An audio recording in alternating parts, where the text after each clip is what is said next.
Hay todo un movimiento a nivel latinoamericano por donde Estados Unidos está participando de manera directa, descarada y en algunas otras por mampuesto. Tiene que ver, compañero, con una especie de recolonización de América Latina. Ponle ese nombre que ese es el que más se acerca a lo que Estados Unidos está planteando. Recuerde que Wisniewski Brzezinski, un asesor del gobierno norteamericano, un polaco, un criminal de guerra, diría yo, porque el hombre cada vez que habla es para acabar con los pueblos del mundo donde Estados Unidos no ha podido controlar. Ha dicho recientemente, harán cosa de 2 años, que había que voltear la mirada y venirse del Medio Oriente porque habían perdido 10 años ya en el Medio Oriente intentando controlar el Medio Oriente y regresar a lo que ellos han considerado desde 1823, cuando Jane Monroe, valiéndose de una tesis de John Quincy Adams, planteara la tesis del panamericanismo. Insisto, no era de Monroe, era de Quincy Adams. Y decir o sintetizar aquella famosa frase ya bastante manoseada: América para los americanos, pero el resto de América Latina será nuestro patio trasero. ¿Cuál es el gran problema hoy, compañeros? Yo, fuera de cámara, recuerda, te decía que pudiéramos iniciar nosotros conversando en torno a lo que ha venido sucediendo en los últimos años en Europa, ¿ya?, y en el Medio Oriente. Y te decía que, por ejemplo, los actos terroristas que se han sucedido ayer y antes de ayer en Inglaterra tenían que ver con toda una, digamos, una seguidilla de actos criminales y terroristas implementados por Occidente para, en el más vulgar estilo de las banderas falsas, intentar justificar un ataque contra los pueblos árabes, fundamentalmente contra Siria, ¿de acuerdo? Así que esos hechos no son fortuitos, son hechos bien planificados por los Estados Unidos, por los países más llamados los imperialismos colectivos, Europa, Estados Unidos y Japón, para justificar una invasión, para justificar un ataque contra los países del Medio Oriente. Tú dirás, bueno, pero ¿qué tiene que hacer una cosa con la otra? Bueno, yo tengo que empezar hablando de lo que está sucediendo en el Medio Oriente para que podamos entender lo que está sucediendo en América y en Venezuela, ¿ok? Pero acuérdate que yo me gradué como educador. Bueno, la gente dice que soy educador y debo de ser en este caso muy didáctico, de suerte que podamos entender que lo que sucede en Europa y el Medio Oriente tiene que incidir sobre Venezuela, sobre todo porque se trata del control de la fuente energética más importante para el mundo occidental y para la industria como lo es el petróleo. De manera entonces que te decía que todos esos hechos que se han sucedido últimamente tienen un sello: la CIA, ¿ya?, los Estados Unidos, las petroleras, ¿ya?, el lobby petrolero, ¿ya?, Israel, Europa y Japón, ¿ok? ¿Por qué te digo todas estas cosas? Ustedes recuerdan, por ejemplo, las Torres Gemelas, ¿de acuerdo? Se demostró ya infinitamente que las Torres Gemelas lo que le colocaron fue C4 para volarlo. Partículas tan pequeñas que, bueno, tú las podías coger con las manos. Imaginemos la gran cantidad de C4 que le colocaron para derribar un monstruo que en el centro llevaba un tubo macizo de acero, ¿eh? Macizo de acero, y se ha demostrado, insisto, con muchísimos estudios que fue el C4 que le colocaron. ¿Tú sabes qué fue lo que se salvó? La cédula de identidad, diríamos los venezolanos, que llevaba en el bolsillo el terrorista que se le cayó. Y el terrorista era árabe. ¡Qué casualidad! Como han sido árabes, supuestamente, los de Niza, que arremetieron con el camión contra la población, como han sido árabes los que acaban de asesinar a la gente esta en Londres, ¿ya?, como fueron árabes los del aeropuerto de Bélgica, de Bruselas, Bélgica, ¿sí? Es decir, todos son árabes, qué casualidad. Pero bueno, ¿por qué árabes? Bueno, por una razón muy sencilla, compañeros. Se trata de utilizar la geopolítica del terror. Usted dirá, bueno, pero ¿con qué se come eso, profesor? La geopolítica del terror que Estados Unidos comienza a acentuar a partir de 1989, cuando se cae el muro de Berlín y se cae el bloque soviético. Era el momento en que Estados Unidos va a arremeter contra el mundo árabe y contra Rusia, porque ya Rusia ha sido derribada, ya no tiene el mismo poder. Van a consolidar el poder hegemónico de los Estados Unidos, pero con una visión: controlar América, el patio trasero, y controlar Eurasia, porque Eurasia para Estados Unidos es el corazón del mundo, ahí están todas las riquezas, solo que por hoy China le salió adelante, cosas que hablaremos más adelante. ¿Se fija? Entonces, hay toda una cuestión bien planificada, bien diseñada. A partir del 89 y en el año 91 se consolidan ellos como el poder hegemónico a nivel mundial. Y comienza toda una campaña de demonización contra los árabes, ¿de acuerdo? De manera que la muerte de Saddam Hussein, comenzando por la voladura de las Torres Gemelas, luego el ataque que se hace bestial contra Afganistán, la primavera árabe para acabar con los supuestos dictadores, pero volver a colocar gente al servicio de los intereses de Estados Unidos, acabar con Libia, acabar con Mohamed al-Gaddafi y robarle de paso los 225.000 millones de dólares en oro que tenía Libia depositado en la banca europea y fundamentalmente francesa. Vaya monstruo, ¿no? Mohamed al-Gaddafi, que le daba a la gente cuando se casaba $25.000, un carro y una casa. Yo no he visto un dictador tan bravo como ese. ¿Verdad? Que llama la atención, ¿no? Qué cosa, ¿no? Qué cosa. Un dictador que le satisface la necesidad de su población. ¿Ok? Pero era vendernos la idea de que eran monstruos, que eran bárbaros, que eran salvajes, que eran yihadistas, que había que acabar, ¿ya?, con los chiitas y fundamentalmente contra Irán y contra Yemen, porque son dos países, compañeros, chiitas, nacionalistas, que albergan la esperanza de que toda su riqueza petrolera, gasífera, sea utilizada para satisfacer las necesidades de su población, ¿de acuerdo?, de su población. De manera que la primavera árabe, incluyendo, insisto en eso, el derribamiento de las Torres Gemelas, tienen que ver con la justificación, la satanización del Medio Oriente y justificar una intervención militar por parte de Estados Unidos. De manera que esto que está acá, ya, estos hechos que hemos visto, el asesinato de una discoteca en Estambul, la voladura del avión militar ruso, el bombardeo de la embajada rusa en Damasco, el asesinato del embajador ruso en Estambul, la voladura de las Torres Gemelas, los bombardeos y la quema de los cultivos en Yemen, los bombardeos y el pueblo indefenso de Siria, Irak y Libia, la primavera árabe, la etnopolítica, Niza, Bruselas y Charlie Hebdo. ¿Recuerdan a Charlie Hebdo? Volaron Charlie Hebdo para decir que habían sido grupos fundamentalistas y salieron todos esos criminales, incluyendo a Sarkozy, incluyendo al otro asesino de Netanyahu, marchando por las calles de París, ¿ya? Jesús Charlie, Jesús Charlie. No, mentira, si ustedes son los que provocan los crímenes de los pueblos del mundo y fundamentalmente hoy de los palestinos y en particular pues de Palestina y de Yemen, donde los están asesinando como si fueran moscas. Pero los están asesinando como si fueran moscas porque están interesados en el petróleo que hay en las costas de frente a Palestina, a la Franja de Gaza, porque allí hay petróleo. Y si los palestinos salen a pescar, eso implicaría tener propiedad en el mar territorial y reconocer el mar territorial de Palestina, y en ese mar territorial hay gas y hay petróleo. Por tanto, no pueden salir allí los palestinos, hay que acabar con ellos. Igual es el caso de Yemen. Pero en el caso de Yemen, quiero pasar a los mapas para que entendamos mejor ya la situación que allí se está dando.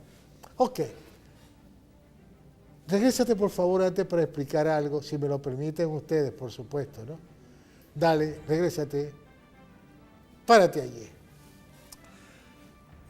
Todo ese montaje de asesinatos, de crímenes que ha hecho Occidente, tiene que ver con un planteamiento hecho por un periodista y un periódico como el New York Times. Lo hace el señor Miguel Flynn, o Michael Flynn, se diría en inglés. O Michael. Yo de casualidad el castellano y algo de Barí, pero de allí pues no hablo más, ¿no?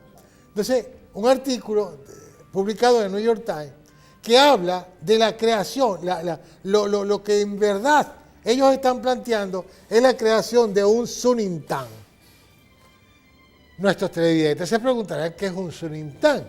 El Sunintán era el supuesto califato que quieren montar los miembros del Daesh o el ISIS, ¿ya?, entre el territorio sirio y el territorio iraquí. Es decir, un país gigantesco conformado por los territorios de estos dos países.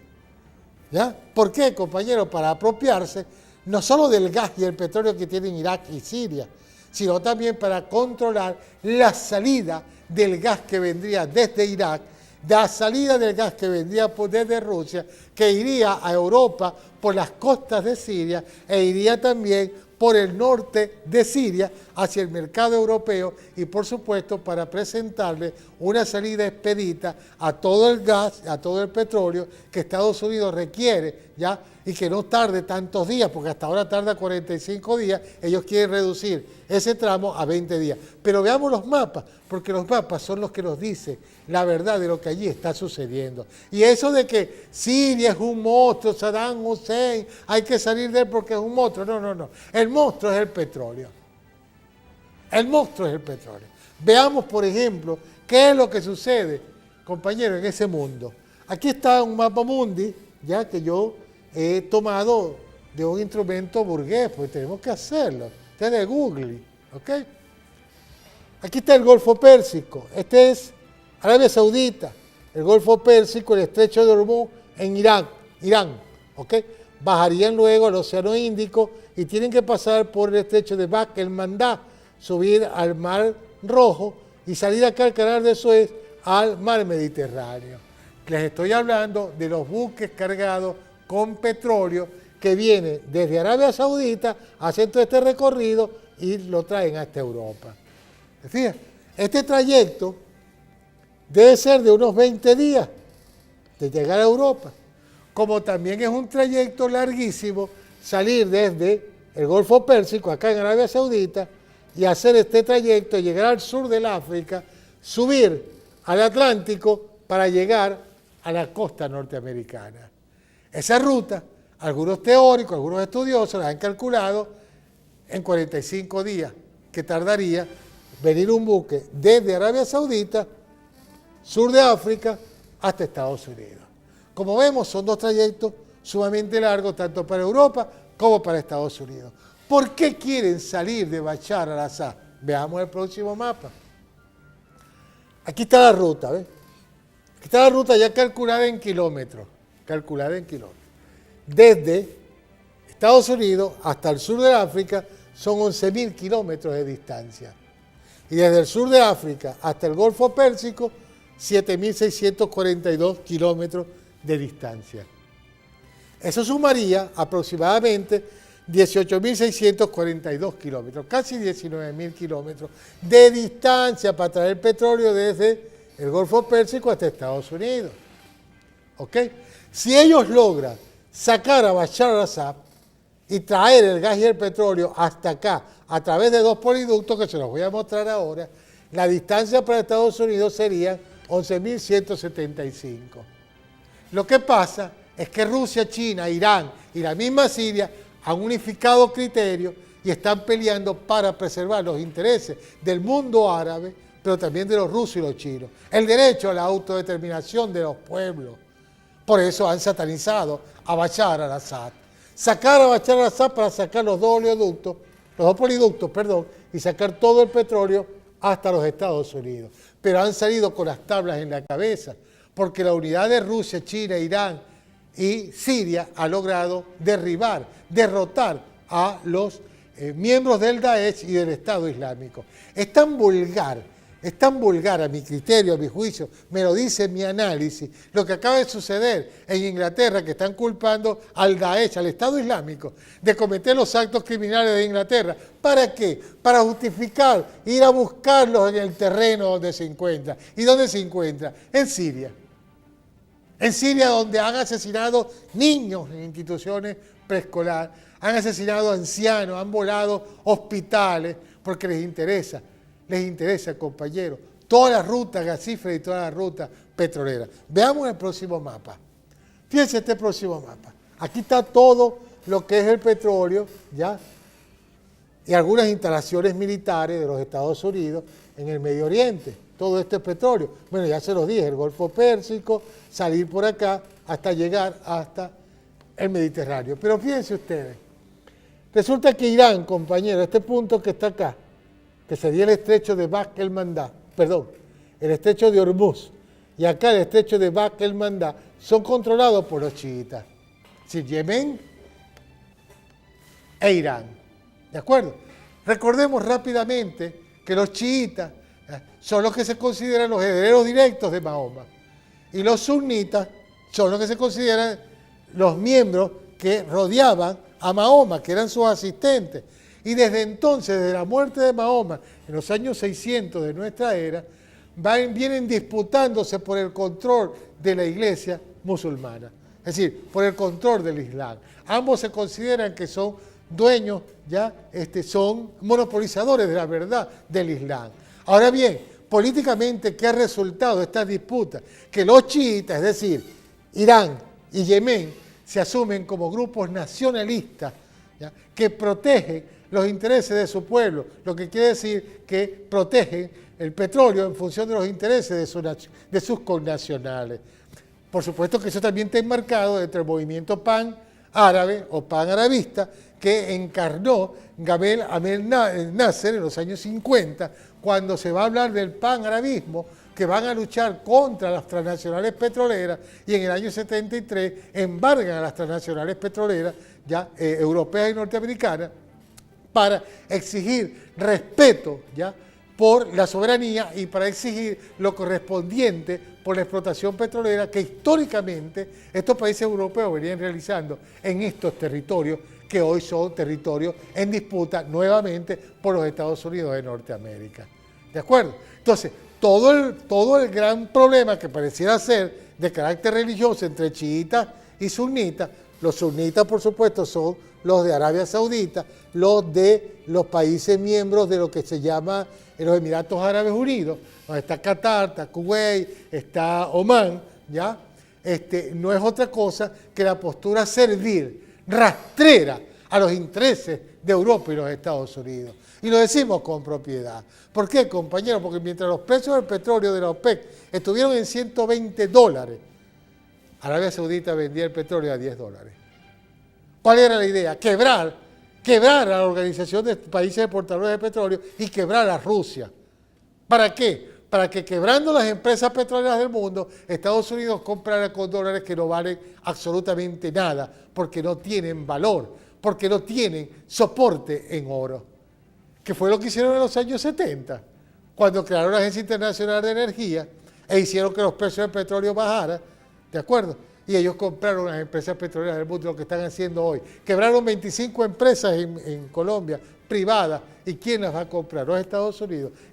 Están quebrando Pemex en México, ¿y quién la va a comprar? Estados Unidos. Están quebrando la Aramco, que es la de Arabia Saudita, y la van a colocar en la bolsa de valores porque la van a vender. La única que no han podido vender es la petrolera venezolana y no se va a vender, porque se le pertenece al pueblo venezolano. Y bastante sangre que ha corrido bajo las aguas, y bastante esfuerzo que se hizo contra el fascismo y los criminales de la mal llamada monstruosa esta Mesa de la Unidad de la derecha venezolana, que intentaron torcer el rumbo de la revolución bolivariana y chavista, que en el año 2002 asestaron el golpe contra la revolución y terminaron asesinando a Hugo Rafael Chávez Frías en el año 2013. Ahora bien, compañeros, para ello es necesario controlar estos dos puntos. De hecho, ayer ha salido una información de los miles de niños que han asesinado. ¿Para qué? Para sacar al presidente de Yemen, porque el presidente yemení es aliado de Irán y ambos son chiitas. Pero otra cosa que no se le ha dicho es que Yemen tiene aquí en la zona del desierto, en esta zona, petróleo liviano, que es el que se está disputando Arabia Saudita y se están disputando también los países miembros de lo que han llamado los Emiratos Árabes Unidos. Por eso es que están asesinando al pueblo yemení, por su postura nacionalista como chiita, y por el petróleo liviano que posee. ¿Para qué? Para dejar el paso libre a los barcos que van hasta el mercado europeo. Esta es la verdad de la satanización. ¿Ok? Pero pásame y dame el otro mapa, por favor. Aquí está la otra verdad, amigos. Ya, aquí está la otra verdad. ¿Qué está buscando Estados Unidos? Aquí se comenzó a hacer este poliducto, desde el sur de Irán hasta las costas de Siria. Y desde el sur de Arabia Saudita, en Qatar, ya, hasta Europa, pero tropezándose con el poliducto que viene de Irán. ¿Qué va a pasar con eso? Regrésate otra vez al mapa.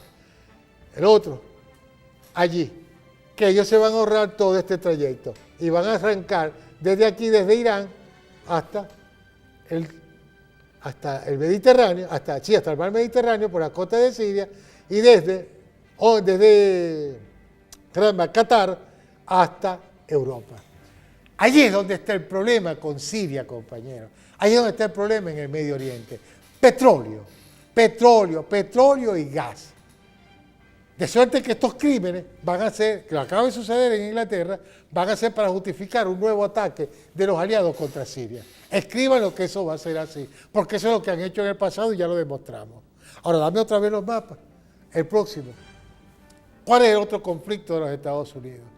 Estados Unidos quiere controlar todo el gas que viene desde Rusia hasta Europa. Se da disputa de Estados Unidos con Rusia para controlar ese mercado, para no permitir que la economía rusa logre restablecerse y convertirse en un poder económico a nivel mundial. ¿De acuerdo? Cerrarle el grifo del gas que viene para Europa. Inteligentemente, Angela Merkel fue la que se atrevió a enfrentar la política de Obama y decirle que por favor no podía interferir en el suministro de gas porque la gente se les iba a morir de frío y la industria se iba a paralizar. Y Obama tuvo que echar para atrás la medida, pero momentáneamente. Momentáneamente. ¿Por qué momentáneamente, compañeros? Porque Estados Unidos, ya, al igual que lo hizo Hitler en los años 40 del siglo pasado, pretende controlar ya el continente euroasiático. ¿Por qué? Porque un señor llamado Halford Mackinder, un estudioso de la geopolítica mundial, un inglés, ¿ya?, decía que quien controlara el cinturón euroasiático tenía garantizado el mundo, porque ahí estaban todas las energías, todos los minerales y toda la riqueza del mundo, estaban allí en el continente euroasiático. Amén que desde el punto de vista estratégico militar iban a controlar el oriente y iban a controlar el occidente, que ahora yo se los voy a mostrar en un mapa, ¿de acuerdo? Ese es el interés de Estados Unidos. Y de allí salió Hitler con las tablas en la cabeza y está saliendo con las tablas en la cabeza también los Estados Unidos, porque no han podido controlar el cinturón euroasiático. Dame el próximo mapa. Aquí está el cinturón euroasiático, ¿te fijas? Esto es Rusia, por acá está Mongolia, China, la India, el Medio Oriente, Europa. ¿De acuerdo? Entonces Halford Mackinder decía, y lo han dicho todos los teóricos, incluyendo a Zbigniew Brzezinski, el actual asesor del gobierno norteamericano, quien controla el cinturón euroasiático tiene controlado el mundo. Solo que les han fallado los cálculos y fíjese lo que ha hecho Rusia y China. Dame los próximos mapas, dale, párate allí. ¿Cuál es la desesperación de Estados Unidos, compañeros? Lo que está haciendo China. ¿Qué está haciendo China? Está retomando la vieja ruta de la seda. Eso lo vieron todos ustedes, incluyendo los televidentes. Lo vieron en Historia Universal de 8º grado. La ruta de la seda. Fíjense la ruta de la seda, ¿dónde viene? Desde el extremo oriente de China, 13.000 kilómetros va a llegar hasta Madrid. 13.000 kilómetros. Pero también viene por tierra. Por mar, perdón. Para controlar es Europa. Es decir, lo que soñó Halford Mackinder, lo que intentó controlar Hitler, lo que intentó controlar Obama, lo están controlando los chinos. Y se está produciendo una especie, compañeros, de plan Marshall para Europa. El mismo plan Marshall que los Estados Unidos promovieron después de la Segunda Guerra Mundial para que se restableciera la economía europea, es la que está planteando hoy China. ¿Ya? Y pudiéramos también decir que, así como Estados Unidos nos ha visto a nosotros como su patio trasero, los chinos también están viendo a Europa como su patio trasero. Eso sí le preocupa a Estados Unidos. El control, compañeros, queridos amigos, que China le está haciendo del mundo. no solamente en Europa y en el Medio Oriente, ¿ya?, sino también en América Latina. Recordemos la construcción del canal de Nicaragua. Ahí está la desesperación. ¿Cuál es el mayor deudor hoy de China? Estados Unidos. China debió de ser nombrada en octubre la primera economía mundial y sin embargo Estados Unidos se lo ha retrasado. Este es lo primero, pero déjame ir a lo segundo. No, después tú cortas y vas a pegar y harás tus vergas ahí, déjame hablar. Dale, dame el otro mapa. El otro conflicto, no, dame el otro. El otro, a ese. La otra situación que se le está presentando a China, compañero, seria a China, a Siria, es que aquí en las costas del mar Mediterráneo acaba de firmar Siria y el gobierno ruso un convenio por 49 años en esta base aérea de Latakia, ¿ya?, donde tienen allí desplazados todos sus aviones de guerra, pues. Y acá, en Tartus, tienen parte de la flota marina de guerra para defender las costas de Siria, para no permitir que los norteamericanos, Europa y Japón, se apropien de los poliductos que vienen desde Irán y que vienen desde Qatar. Esto es geopolítica del petróleo. Por eso yo le decía al principio, no podemos entender el conflicto venezolano, no podemos entender el grave problema que tenemos con Colombia, ¿ya?, si no entendemos la geopolítica del petróleo del Medio Oriente. ¿Por qué? Búscame el mapa de Venezuela. Observemos el mapa. Este es el mapa de Venezuela durante lo que fue la Capitanía General de Venezuela. 2.100.025 kilómetros cuadrados teníamos de territorio. ¿Ok? Hoy tenemos 916.445 kilómetros cuadrados.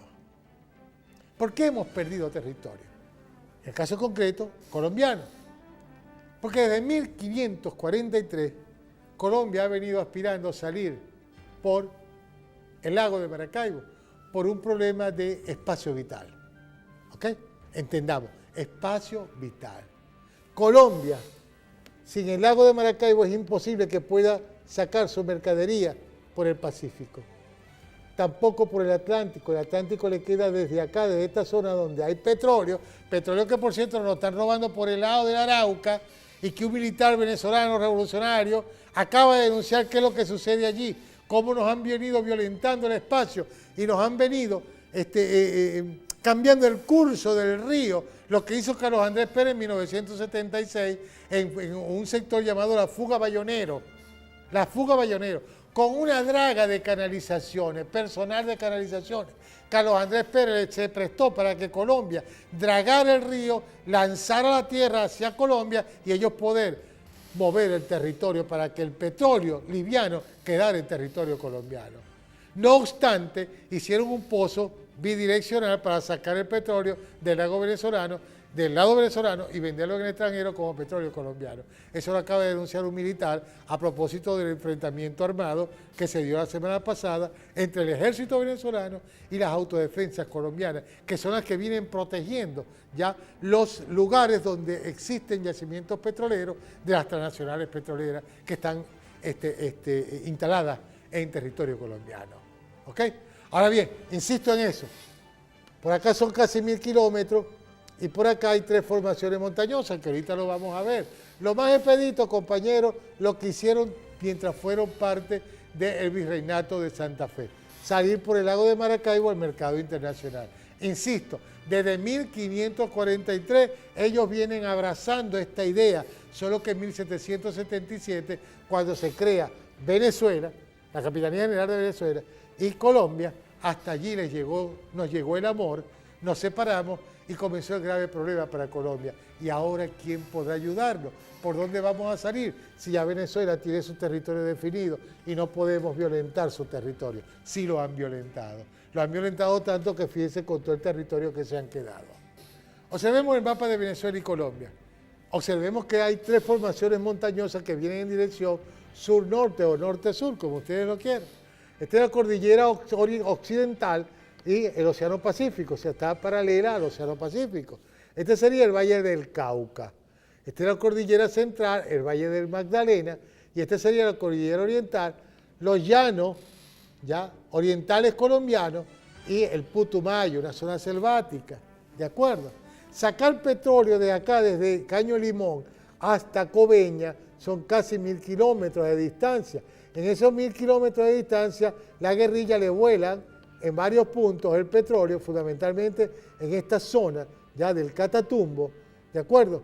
Que en varias oportunidades, insistimos en ello, se ha derramado petróleo en el Catatumbo y se ha contaminado el lago de Maracaibo. Hoy hay miembros del ejército norteamericano y paramilitares pagados por las petroleras para que vigilen la voladura de los oleoductos que existen allí. Pero otra cosa también interesante, lo otro es, el carbón que existe en toda esta zona ya colombiana, sobre todo en Cúcuta, en lo que es los Santanderes, pues, que no, para salir por acá también es una distancia sumamente larga, ¿de acuerdo? ¿Qué es lo más cercano? Por ahora, salir acá por el puerto de La Ceiba, ¿de acuerdo? Por eso es que para ellos es importante la media luna de la que hablaba Chávez, o lo que yo he venido insistiendo por hace más de 20 años. Maracaibo, capital de Santander, que a veces quisiera plantear al gobierno nacional, vamos a terminar anexando a Cúcuta y le damos la nacionalidad y le ponemos una estrella más a la bandera venezolana. Porque Cúcuta, compañero, el pueblo de Santander, 70% de la población cucuteña vive de la gasolina y los alimentos venezolanos. 30.000, imagínate tú. Hace 4 o 5 años, 30.000 pimpineros que pagan 450 pesos por cada pimpina de gasolina que logran sacar de Venezuela y venderla en Colombia. Tienen que pagar el impuesto a las alcaldías. Lo que quiere decir que con la gasolina venezolana está funcionando el aparato político colombiano. Por supuesto que están apurados Santos y la señora Holguín como representante de esa oligarquía y de ese Estado corrupto y podrido, ya, de no dejar que los colombianos vengan a surtirse de gasolina en la frontera con Venezuela, acá en Mara y allá en Táchira. ¿De acuerdo? Porque eso sería no tener los ingresos necesarios para que funcione el Estado colombiano. Ese Estado colombiano terminaría por caerse a pedazos cuando ya este pueblo no pueda resistir. Estamos hablando que los Santanderes solamente, y no lo digo yo, lo dice el presidente del sindicato de distribuidores de gasolina, ¿ya? Y lo dice el presidente de la Asociación de Casas de Cambio de Cúcuta. 7 millones de colombianos viven de la gasolina y de los alimentos y del billete. Es decir, estamos sosteniendo a esa oligarquía corrupta, rancia, colombiana, a costilla del Estado venezolano, a costilla incluso del hambre del pueblo. Una oligarquía que se ha dedicado, compañeros, a intentar darnos el golpe. ¿De dónde vinieron los fascistas? Del 2014 y las guarimbas. ¿De dónde vino el Plan Balboa en el 2001? ¿De dónde vino el Plan Jericó en el 2002? ¿Y de dónde siguen viniendo los paramilitares a intentar poner en jaque y en ascua a este país? ¿De dónde vienen los colombianos que están saliendo migrantes empujados por las AUC, que ellos no tienen culpa? El pueblo colombiano es víctima, ¿ya?, de los intereses de los Estados Unidos y la oligarquía colombiana. Porque ellos pretenden crear y generar, compañeros, una crisis humanitaria para justificar la invasión norteamericana, para justificar la invasión de los cascos azules y de la Corte Celestial y de la OEA, y pare usted de contar. Porque eso está dentro de la perspectiva del discurso de Kurtik. ¿Recuerda a Kurtik? Enero del 2016, cuando decía así, muy triste, muy preocupado, en CNN, que él estaría en capacidad de auxiliar a Venezuela de presentarse una crisis humanitaria con agua, alimentos y medicina. Qué casualidad que empezaron a desaparecer la medicina, la comida, y estamos en una crisis de agua. ¿Ok? ¿Por qué? Porque es algo planificado, pensado por lo que ellos llaman los tanques pensantes, agrupados en una cosa que ellos llamaron el Comité de Relaciones Exteriores de los Estados Unidos, dirigido por este sinvergüenza que se acaba de morir, ¿ya?, por el señor que tiene muchos muertos encima, tiene muchísimos muertos encima, el señor Rockefeller, dueño de los laboratorios que produce las bacterias para asesinar a los pueblos y después les produce la medicina para curarlos, como sucedió, por ejemplo, con la sífilis en Guatemala cuando se le inocularon al pueblo guatemalteco para probar la efectividad de un medicamento que él le iba a vender. Ustedes disculpen que yo hable de todas estas cosas, pero es que me hierve la sangre cuando tengo que reconocer estos actos criminales de los Estados Unidos por apropiarse de nuestro territorio, por apropiarse de los pueblos de América, ¿de acuerdo? Y que los colombianos se presten, la oligarquía colombiana, para cometer actos criminales contra el pueblo venezolano. Observen ustedes que para venir desde Caño Limón, donde está el petróleo, que explota Colombia, que nos lo sacan por debajo del Arauca y lo venden al mercado internacional, fíjense todo lo que tienen que recorrer, 23 horas, hasta llegar a Coveñas, en el Atlántico. Este mapa no es mío, pudieran pensar que es un mapa mañado, no. 23 horas o 21 horas. ¿De acuerdo? Y el carbón que también sale por acá, también tendría que hacer el mismo trayecto de 23 o de 21 horas. ¿Estamos entendiendo eso? Ahora fíjense esto. Dame el próximo. ¿Cuántas horas son desde Caño Limón para sacar el petróleo hasta Puerto Cabello? 10 horas. ¿Cuántas horas menos? 13 horas u 11 horas. ¿Están viendo por qué Colombia nos sigue atacando? ¿Por qué Colombia intenta quebrar la revolución venezolana? Generar una situación conflictiva, por espacio vital, compañeros, pero también por petróleo, por eso todavía no les voy a hablar, sigo hablándoles del carbón, ¿ok? Dame el otro mapa. Ahora suponte que no sea por allí, que lo saquen por donde lo están sacando ahorita, el carbón, por la Ceiba. ¿Cuántas horas hay hasta la Ceiba? 8 o 7 horas, ¿ok? Magnífico, magnífico, se están ahorrando, ¿cuántas horas? 15 horas, 14 horas, 14 horas, no, 13 horas. 13 horas si son 21, 15 horas si son 23. Por eso es que les interesa Venezuela. Por eso es el ataque bestial contra Venezuela. Por eso es el ataque bestial y el envío de paramilitares al occidente venezolano. Allí está la razón. No hay otra. Espacio vital para la oligarquía colombiana. Dame el otro mapa. Ahora miren cuánto tiempo sería desde Cúcuta con esos camiones cargados de carbón, desde Cúcuta hasta Santa Bárbara. ¿Cuántas horas? 4 horas o 3 horas. Es decir, que el interés de ellos está puesto, compañeros, en Puerto Concha, donde en el año 93 el señor Freddy Lepage estaba hablando de la construcción de un puerto para traer todo el carbón de Colombia y sacarlo al mercado internacional. Por supuesto que a Estados Unidos también le interesa el carbón colombiano, porque resulta que Colombia tiene 6.600 y tantos toneladas, millones de toneladas de carbón requeridos por Estados Unidos para la calefacción y la industria. Por supuesto que tienen que salir de Maduro. Por supuesto que ellos quieren convertir al occidente venezolano en lo que Chávez llamó en el 2005, la media luna. ¿Recuerdan la media luna? En la época en que Manuel Rosales y Bromfield hablaban de socialismo no, autonomismo sí. Y salieron a la calle a protestar contra el chavismo porque Chávez no les permitió la salida del petróleo por Puerto Cabello.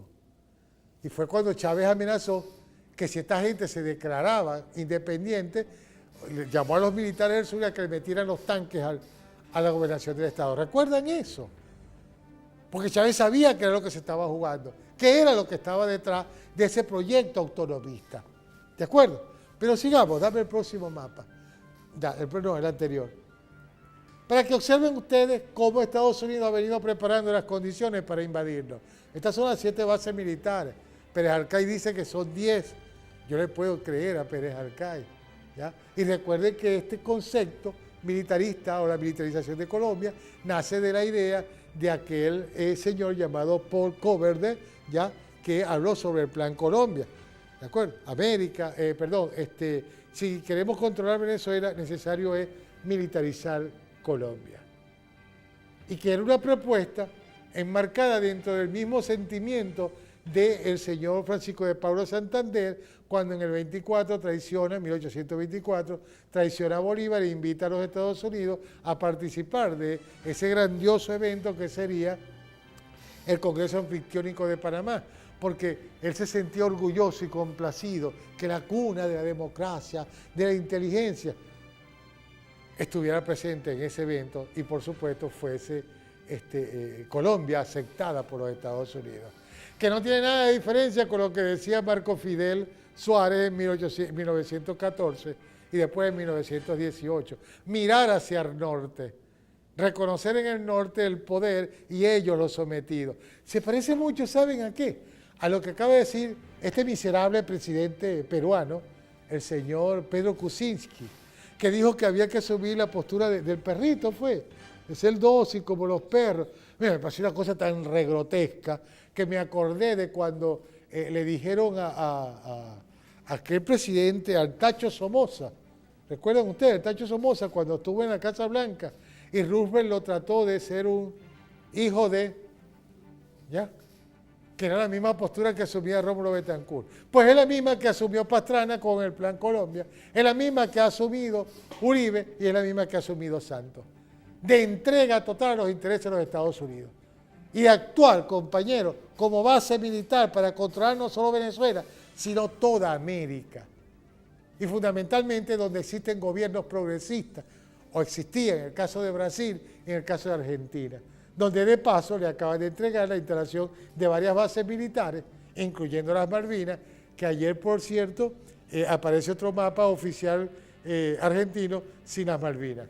Por Dios, ¿hasta dónde puede llegar la servidumbre ya de un presidente como Macri, que ha convertido la economía norteamericana en una, la economía argentina y al pueblo argentino en una economía dependiente y al pueblo argentino en una población miserable? Miserable, donde he escuchado alguno que otro político decir que para qué van a comer tanto los pobres, que deberían de comer cada 2 días. Cada 2 días. Han dicho estos diputados argentinos y brasileños. Pero sigamos, dame el otro mapa. Estas son las bases militares que hay en América para proteger los intereses de Estados Unidos. Pero no solamente esas, sino que acaban de montar una aquí en la Triple Frontera para apropiarse del agua que está pidiendo la Coca-Cola y la Nestlé. Ya, aquí está la reserva de agua dulce más grande de América, el acuífero Guaraní. Han montado una base militar aquí en el sur de América, Izaguaí, creo que es un nombre bien raro, y ustedes me disculpan. Bueno, hay una base militar acá. Hay una base militar aquí en las Malvinas, hay una base militar aquí norteamericana también, en Río de Janeiro, para cuidar el yacimiento del Presal. El yacimiento de donde Dilma obtenía los recursos, compañeros, para financiar la educación y la salud del pueblo. Se la acaban de quitar porque privatizaron la industria a cuenta de ser Petrobras una empresa corrupta. Pero la razón, apropiarse del petróleo. ¿De acuerdo? De manera que esa actitud de Colombia de tener las bases militares, de agregarse a la Alianza Pacífica junto con los gobiernos de derecha de América, de aceptar desde el 2013 y ahora en el 2016 a la OTAN para agredir a los países de América con armas nucleares, ya con ojivas nucleares, porque eso es lo que han hecho en el Medio Oriente. Y incluso uno pudiera preguntarse qué viene a hacer la OTAN a América. Bueno, a cumplir un mandato de los Estados Unidos de Norteamérica y de Europa de invadir a Venezuela para quitarnos la reserva de petróleo más grande del mundo, que como les podré demostrar ahora, tiene casi 3 billones de barriles de petróleo.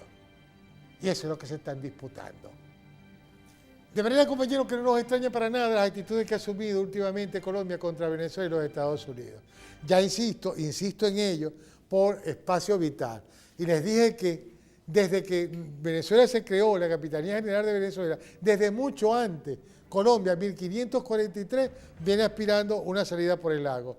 Luego lo hicieron en 1552. Luego lo hacen con la fundación de San Cristóbal, la fundación de La Grita, la fundación de Mérida, hasta la fundación de San Antonio de Gibraltar en 1592. ¿De acuerdo? ¿Para qué? Buscando salir desde Colombia por la montaña, llegar aquí al lago y salir luego al puerto de Maracaibo. Pero no solamente eso, compañeros. Luego, con la creación de la Capitanía General de Venezuela, ¿qué va a suceder? Que con la Capitanía General de Venezuela, Colombia se queda como agarrada como el pintor que se queda agarrado de la brocha porque se quedó sin una salida por el lago. Y en el año 78, un año después de la Capitanía General de Venezuela, Colombia pide en el 78 anexión a Maracaibo y le fue negada. Pidieron en 1780, también le fue negado. ¿Ya? Le fue negado en 1812, ¿de acuerdo? Le fue negado en 1815. Bolívar incluso en 1815 planteó en la Carta de Jamaica, pueden buscarlo, hacer un país conformado por todo este territorio, lo que había sido el virreinato, ¿de acuerdo? Con su capital acá en Bahía Honda. Lo planteó Bolívar. Solo que Bolívar desistió muy tarde cuando los colombianos lo traicionaron y lo intentaron asesinar en 1828. Precisamente Francisco de Pablo Santander y el señor José Prudencio Padilla, entre otros, que fueron los mismos que se encargaron de asesinar a Sucre. Ahora bien, no se quedaron allí, compañeros. En 1858 el general Herrera, gobernador de Cúcuta, pide anexión a Maracaibo. Por las mismas dificultades que del principio tenía. Salir por aquí es muy lejos, salir por el Pacífico hay que pasar 3 formaciones montañosas, las que les nombré con anterioridad. ¿De acuerdo? La vía más expedita, el sur del lago de Maracaibo. De manera que en el 58, cuando le niega la posibilidad al señor Herrera, al general Herrera, en el 68 Colombia envió 400 soldados armados para derrocar a Jorge Zútela y apoderarse del lago de Maracaibo. Se fijan que no es un problema nuevo, que es un problema histórico, el problema de la frontera y la intención de Colombia de hacerse de este territorio como espacio vital. Como espacio vital. Epa, eso no paró allí, compañeros. Eso no paró allí. El primer gobernador que tuvo el Zulia en 1900 fue un colombiano, ¿ya? Llamado Benjamín Ruiz. Tuvo 3 meses, 19 días como gobernador. Pero en el año 1901, los colombianos financiaron a Carlos Gaviria para que derrocaran a Cipriano Castro. Y le dieron armas y le dieron cualquier cantidad ya de caballo, alimentos, uniformes para derrocar a Cipriano. Insisto en eso, por el espacio vital. Colombia sin Venezuela es nada. Ellos tienen que intentar sacarnos del poder, ¿ya? Como pretendieron hacerlo en 1991, cuando el loco Carlos Andrés Pérez les reconocía el paso litoral del lago, los derechos que tenía Colombia sobre el lago de Maracaibo, que eran los mismos derechos de los que hablaba en 1960 un señor, un diplomático colombiano llamado Hernández Sea, ¿ya? Que decía que Colombia tenía derechos históricos sobre el lago de Maracaibo. Y eso fue lo que hizo que Chávez se levantara contra Carlos Andrés Pérez, porque iba a entregar el lago de Maracaibo, el Golfo de Venezuela, al capital internacional para que hicieran inversiones y entonces poder Colombia sacar toda su mercadería, sacar todo su carbón, por supuesto traer, como lo hacían en la colonia, todo lo que traen del norte para Bogotá, para la capital. ¿Entendemos ahora? Eso no se lo perdonan a Chávez, ni se lo va a perdonar nunca a la oligarquía. Ellos van a seguir insistiendo por apropiarse de lo que ellos consideran que es su espacio vital. Y ahora entra en escena un actor que no es tan nuevo, porque ya en 1926 y 1928 hablaron de crear el Estado soberano y petrolero del Zulia, las petroleras, derrocando a Juan Vicente Gómez, porque Juan Vicente Gómez, al parecer, estaba en contra de los intereses de las transnacionales petroleras. Pero no, Gómez resultó ser el mejor perro faldero, cuidador de los intereses, o guachimán, cuidador de los intereses de las petroleras norteamericanas en Venezuela, desde 1926. Eso está en los textos de todos los que han estudiado el petróleo en Venezuela, ¿ok? Y buscan esa referencia. No se llama este autor venezolano, siempre se me olvida el nombre, chico. ¿No se acuerdan de uno de ellos? Coño, ¿por qué se me olvida el nombre de él siempre, chico? Bueno, ¿qué pasa con Estados Unidos? Ya hemos visto que salieron derrotados, están saliendo derrotados del Medio Oriente, ¿verdad?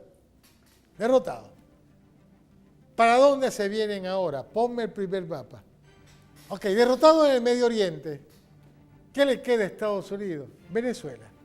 Por eso la intención de gobernarnos, de controlarnos, de matarnos de hambre, en base y sustentado en el criterio de Sun Tzu, o en base a lo que hizo Churchill en 1945 contra los bengalíes, matarnos de hambre, dominarnos, controlarnos. Ah, bueno, compañeros, porque Venezuela está a 4 días de tránsito marítimo, a 3.646 kilómetros de distancia, mientras que la más cercana desde Siria serían 11.175 kilómetros. Esta es la razón del Maduro vete ya, y esta es la razón de Bashar al-Assad vete ya. Allá con el Daesh, aquí con las autodefensas colombianas. Allá con los gobiernos genuflexos, serviles de Arabia Saudita, de los Emiratos Árabes Unidos, y aquí con el gobierno servil, oligárquico de Colombia. Esta es la razón de la geopolítica del petróleo. Vámonos otra vez al mapa, ¿dónde estábamos? Entonces, compañeros, ¿qué es lo que está realmente de interés de Estados Unidos? ¿Y por qué es todo el ataque contra nosotros? Bueno, hija, porque tenemos nada más y nada menos que acá en el Golfo 543.000 millones de barriles de petróleo por certificar. Pueden buscarlo en el informe 2014, parte 2, del informe anual de PDVSA. Allí está. 543.000 millones de barriles de petróleo. Sin poner los 26.000 millones de barriles de petróleo que tenemos aquí certificados en la cuenca, o lo que llaman el distrito occidente de PDVSA. Eso es más petróleo que todo el petróleo que tiene Colombia, Ecuador, México y Argentina. Esos 4 países tienen 24.600 millones de barriles de petróleo. Nosotros solo en el sur ya tenemos 26. Sin poner los 513.000 que tiene la cuenca del Orinoco. Hasta ahora se ha reconocido que solo tenemos 299.000 millones de barriles de petróleo, que por cierto, es más petróleo que todo el petróleo que hay en Arabia Saudita. Muchísimo más petróleo que ellos. Eso sin poner, compañeros, que Estados Unidos hoy está propiciando un enfrentamiento de Guyana contra Venezuela, entregándole unas concesiones a un territorio que nos pertenece históricamente, como es el territorio guyanés, para que la Movilexo, dirigida por la Secretaría el secretario de Estado norteamericano, es el mismísimo presidente de la Movilexo, y han comenzado a explorar y explotar el llamado pozo Lisa 1 y Lisa 2 en las costas del territorio venezolano que los guyaneses están entregándole a la Movilexo para provocar un conflicto. Es decir, un conflicto por el occidente con Colombia, un conflicto en el oriente con la Movilexo y la Guyana, y un conflicto con las Antillas holandesas, Aruba, Curazao y Bonaire, donde está la cuarta flota de los Estados Unidos, desde donde también nos atacarían militarmente. Es decir, nos tienen rodeaditos. Acá solamente hay 750.000 millones de barriles de petróleo en el ISA 1, y en el ISA 2, compañeros, hay 800.000 millones de barriles de petróleo. Cuando usted suma todo esto, compañeros, todo esto le da más de 2 billones de barriles de petróleo, cercano a los 3 billones de barriles de petróleo. Por supuesto que Estados Unidos tendría que movérsele el piso, ya sabiendo que se están quedando sin energía, que consumen más de 20 millones de barriles diarios, con el 5% de la población mundial, por cierto. Y que sin quedarse sin petróleo, que lo piensan sacar ahora de las reservas indígenas, de los pocos que dejaron a los indígenas, para seguirlos masacrando y asesinando, como lo hicieron a partir de 1620, cuando mataron a los Pies Negros, a los Dakota, a los Cheyenne, ya a los Sioux, ¿ya? Y por supuesto, este territorio, que ojalá nunca se termine de hundir, Isla de Ave, y hagamos un trabajo allí en Isla de Ave, como el que están haciendo los chinos en las islas de Spratly y Paracelso, elevar el nivel de la Isla de Ave para no perder, compañeros, 500.000 de kilómetros cuadrados que tenemos de mar territorial, que por cierto, tiene gas y petróleo. De manera que este es el interés de Estados Unidos. Este es el Maduro, vete ya. Y el Bashar al-Assad del que hablamos, vete ya. Petróleo y gas. Petróleo y gas. Y van a hacer lo infinitamente posible e imposible por asesinarnos, por matarnos, por quitarnos, robarnos la esperanza, robarnos los sueños. Y si esto les ha parecido poco, veamos el próximo mapa para que vean ustedes las grandes riquezas que tenemos en Venezuela. Fíjense todo esto es petróleo, gas, industrias, petroquímica que posee Venezuela, lotes de gas. Y este lote de gas que va desde la península de La Guajira, pasa por la península de Paraguaná y llega a la frontera del estado Carabobo. ¿Estamos viendo? Esto, compañeros, esto. Y esto, el ISA 1 y el ISA 2, es lo que le interesa a Estados Unidos. Hacerse de nuestro petróleo y hacerse de nuestro gas. No nos caigamos a pasiones ni a mentiras. Si fueron capaces de pelear por excremento de aves a finales del siglo XIX, Chile, Bolivia y Perú, instigados por Estados Unidos e Inglaterra, para, por cierto, dejar sin una salida armada a Bolivia, excremento de ave, que lo llamaban el guano, porque era el que utilizaban para fertilizar los suelos. Preguntémonos qué no harían por venirnos a robar esta cosa grandiosa que tenemos los venezolanos y que debemos protegerla y que no nos caigamos a pasiones. Ya lo dijeron en el programa de gobierno. Privatizar PDVSA, lo dice Radonqui en su programa de gobierno. Sacar todas las misiones y sacar todas las empresas que no estén dedicadas al negocio petrolero. Y lo ratificó nuevamente este señorito, el presidente de la Asamblea Nacional, el 5 de enero. Privatizar PDVSA. Es decir, dejar al pueblo, compañeros, sin barrio adentro, dejar al pueblo sin el ferrocarril, sin educación, sin la misión de amor mayor, sin las pensiones. Es decir, proteger al capital. Porque como decía Noam Chomsky, lo que importa es el beneficio. Los pobres folleden.